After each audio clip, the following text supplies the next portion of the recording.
Mystique determined to attack the United States?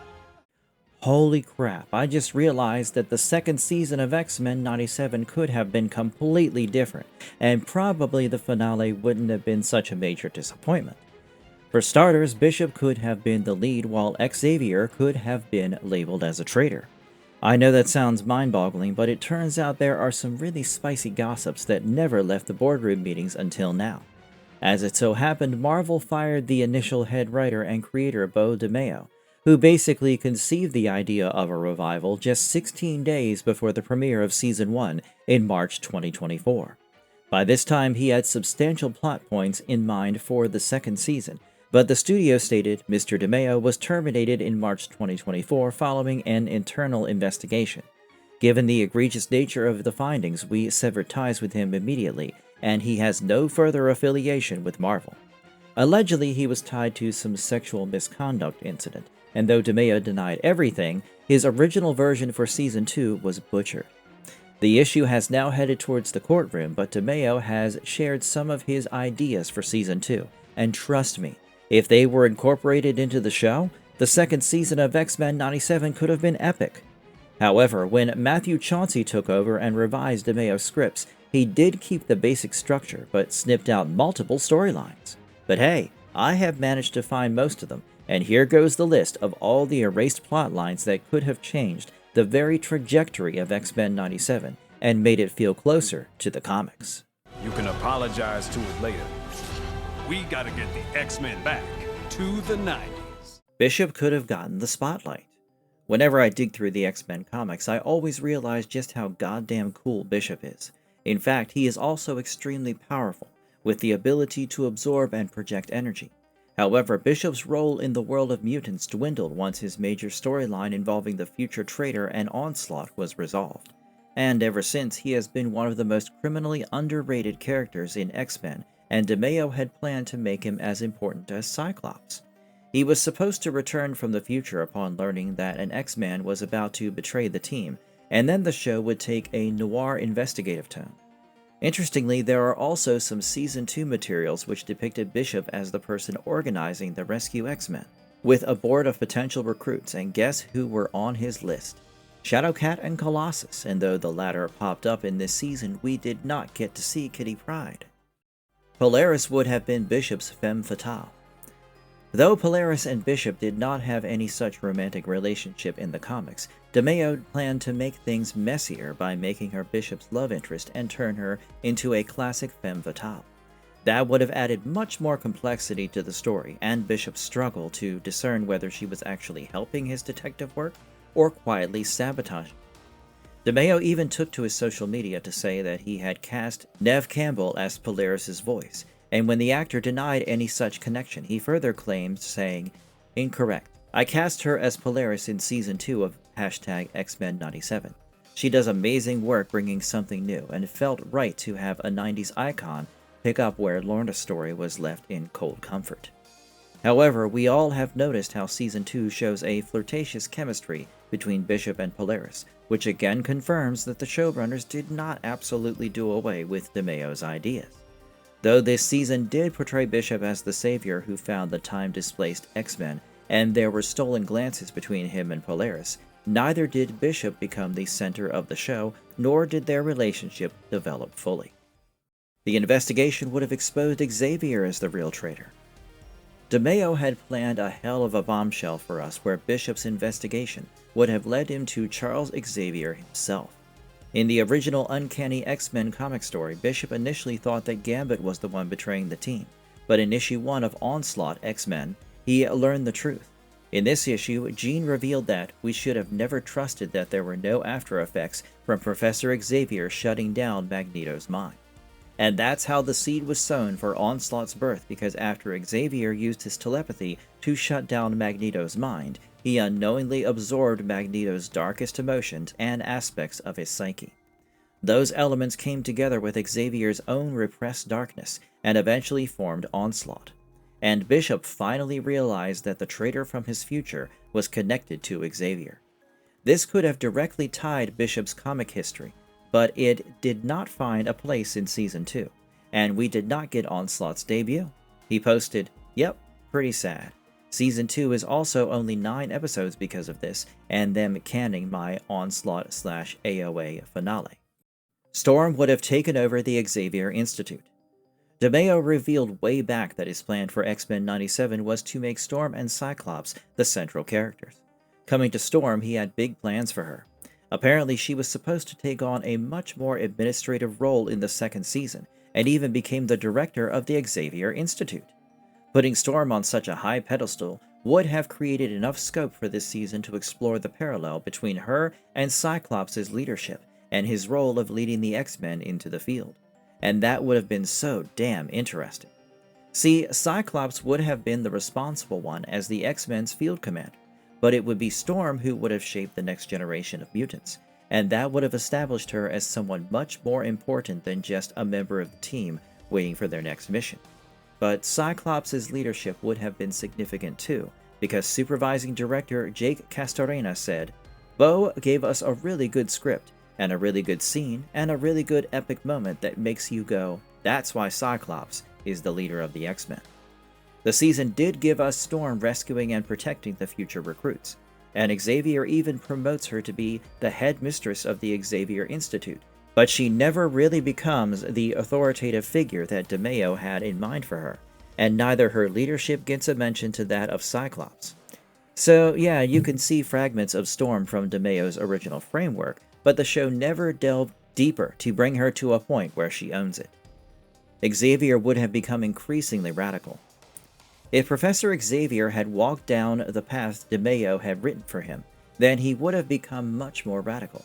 Xavier would have been pushed to establish X-Corps on the ruins of Genosha after mutant task forces like X-Men would be banned in the United States following E-Day.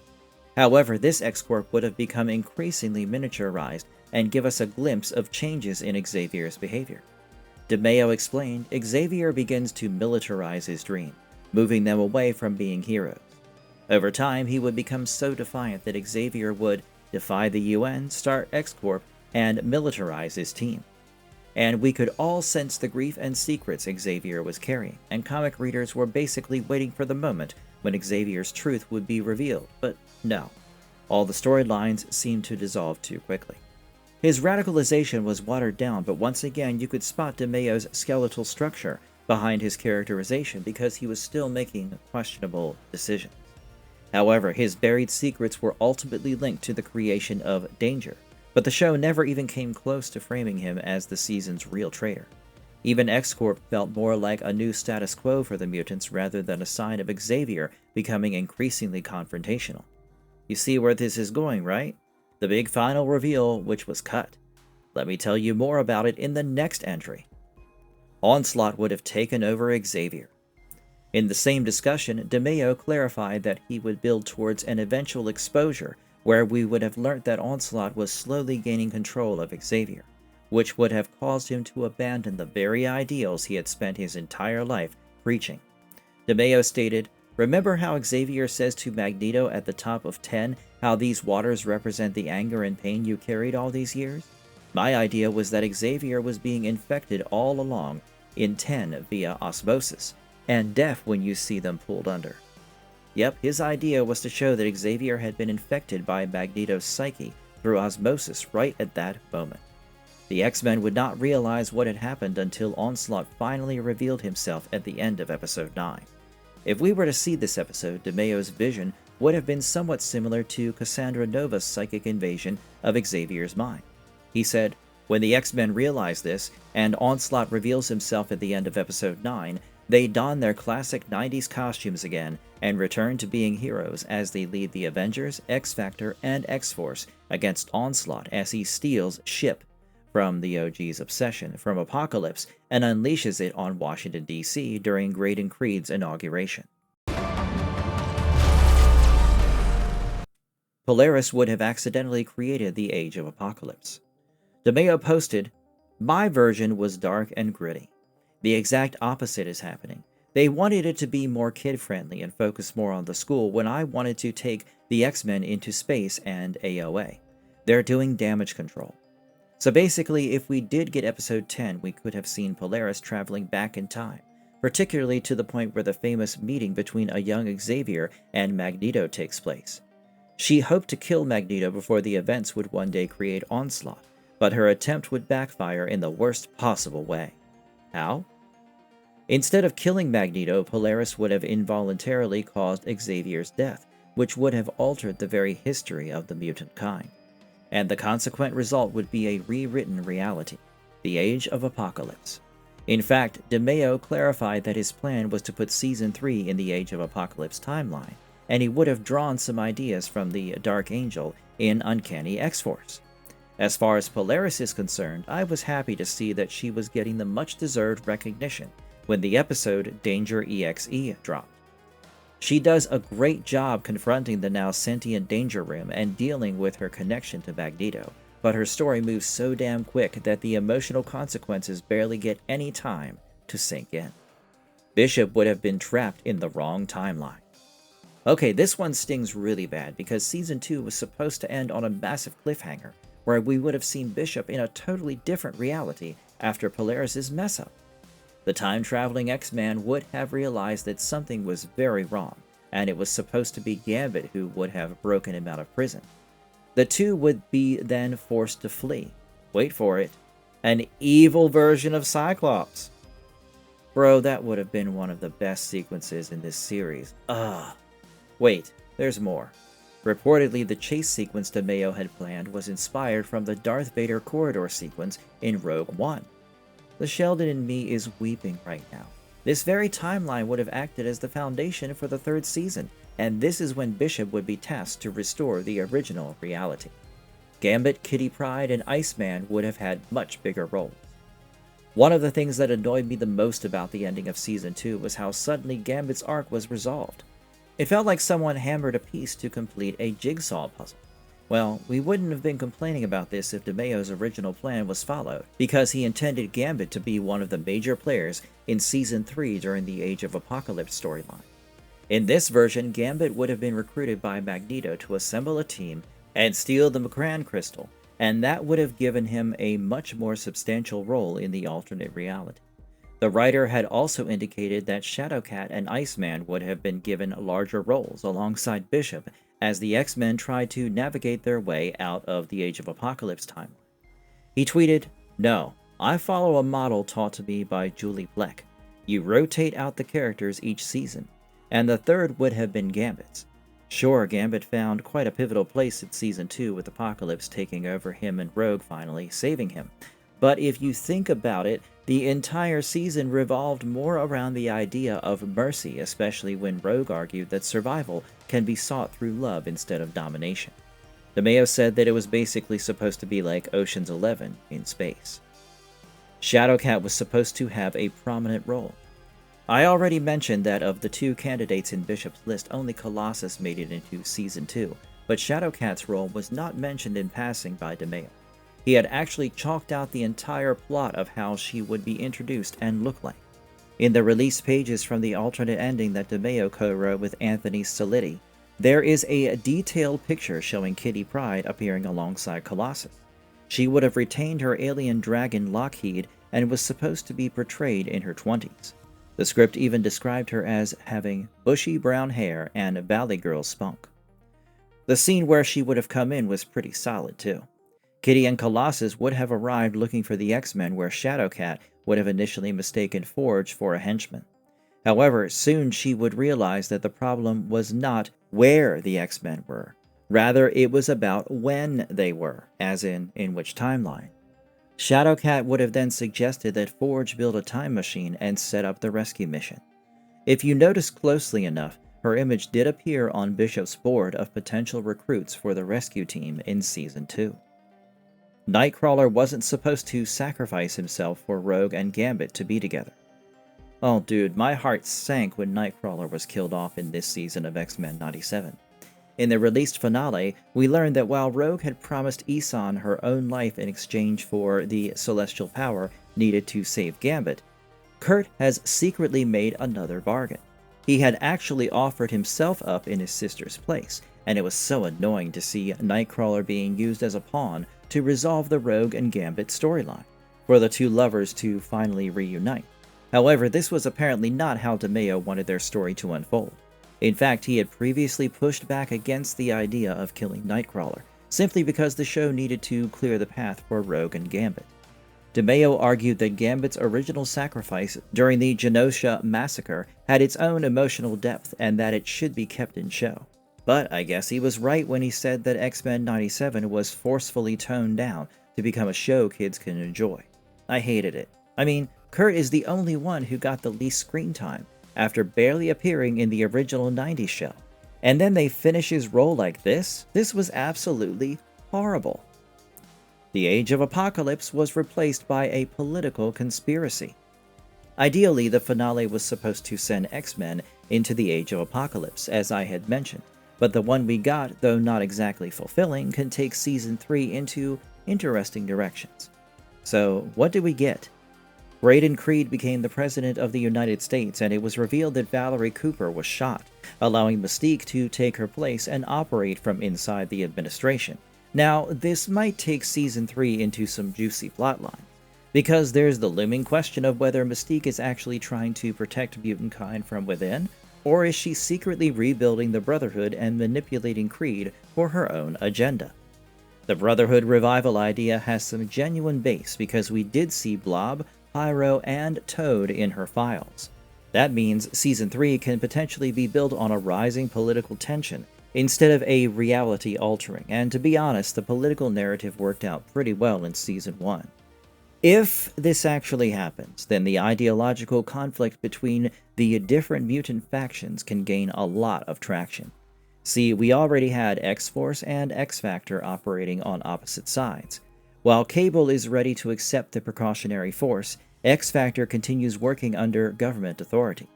And then we have X-Corp, which could now become more than a corporate manifestation of Charles Xavier's dream. It could be shown as a school or a rescue organization that evolves into a global mutant defense network. Honestly, a lot can happen, and all I am trying to say is X-Men 97 Season 3 does have enough material to make it a banger season if they follow up the loose ends properly. Onslaught could still return, but it would be a completely new story. Maybe I am being too optimistic, but given they have kept DeMayo's blueprint, it's not completely impossible for Onslaught to come in Season 3. See, Season 2 has left enough room to explore Xavier's emotional baggage from Magneto. His mysterious and confusing behavior do have enough potential bets to pave the way for Onslaught's debut. Sure, the original chain of events that he planned has been broken, but if Marvel actually listens to what their fans want, they can very well decide to bring Onslaught into X-Men 97. However, it would mean Matthew Chauncey has to completely interpret DeMayo's thoughts and weave a storyline around it because Marvel has already completed Season 3 with Chauncey and is planning for a 2027 release, and reportedly Season 4 is also in development with scripts underway. As far as DeMayo's position is concerned, that has turned into a full-blown lawsuit. The thing is, Marvel and the showrunners effed up by picking up only convenient bits and pieces from DeMayo's original storyline, because these unaccounted-for fragments made us question about a missing core even more. Curiously enough, DeMayo had plans of giving us 3 opening episodes which would have revolved around Apocalypse's entire life, his past, present, even future. The released season did not really do away with it. They tried to be sneaky about it, but in reality used DeMayo's base to cement their season on and spread the framework across 4 seasons. While Days of Future Past showed Forge in 3960 and the young Nathan in the Summers family, a force to be reckoned with introduced X-Force and the X-Factor as a government-supported agency in 1997. Then we had the 2-part Rise of Apocalypse, where we saw Magneto attempting to change Ensabanur in ancient Egypt. I don't think DeMayo would be coming back to X-Men 97, and the best they can do right now is, instead of scrapping his final idea, turning it into something concrete. That is the only way they can justify why Season 2 felt rough, and establish it as one of the transitory seasons instead of one that marked the show's decline. Tapping into the political energy of the first season and actually giving us answers to all the questionable and rushed moments we witnessed in this season is probably the best way for X-Men 97 to keep their audiences loyal.